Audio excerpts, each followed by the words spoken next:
امیر علیہ سنت، میں نے سوشل میڈیا پر ایک پوسٹ دیکھی جس میں لکھا تھا کہ رمضان کا چاند نظر آتے ہی میرا واٹس ایپ نیک بن گیا ہے، ہر طرف روحانی پیغامات ہیں، اور دوسری تحریر میں یہ لکھا تھا کہ صرف رمضان میں نہیں، ہمیشہ اپنے سوشل میڈیا کو نیک رکھیں، نیکیاں پھیلانے کا ذریعہ بنائیے۔ اس پوسٹ کے متعلق آپ کی کیا رائے ہے؟ جواب ارشاد فرما دیں۔ اب انما الاعمال بالنیات، اگر واٹس ایپ کا یعنی مذاق اڑانے کے لیے کسی نے کہا ہے، اس کی جیسی نیت ویسی مراد، ورنہ یہ کہ اس نیت سے کہا ہے کہ چلو رمضان شریف آتا ہے تو کچھ نہ کچھ لوگ احتیاط کرتے ہیں اور نیکی کی طرف آتے ہیں، گناہوں سے دور مطلب رہنے کی کوشش کرتے ہیں، ان مانو کر میرا واٹس ایپ نیک ہو گیا ہے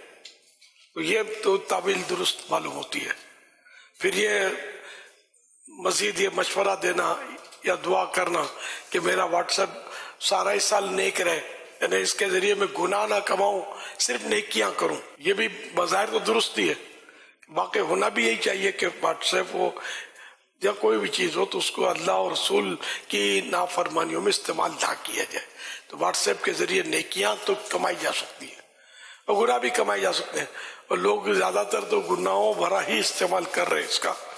نیکیوں بھرا استعمال کرنا چاہیے۔ مثلاً یہ کہ کوئی اس کا اہل ہے تو نیکی کی دعوت اس میں دے، حدیثیں وغیرہ بیان کر کے اس کو آگے بڑھائے،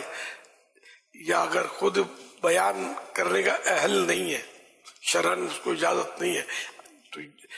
کہ علماء واعظ کہنا یہ علماء کا منصب ہے، غیر عالم کو واعظ کہنا شرعاً حرام ہے۔ ہاں عالم کا لکھا ہوا پڑھ کر سنا سکتا ہے، یا حفظ کیا اس نے لکھا ہوا عالم کا ہو تو من و عن یعنی لفظ تو لفظ وہ سنا سکتا ہے، تو اس طرح وہ نیکی کی دعوت عام کرے۔ پھر نیکی کی دعوت پر مشتمل جو کلپس ہوتے ہیں،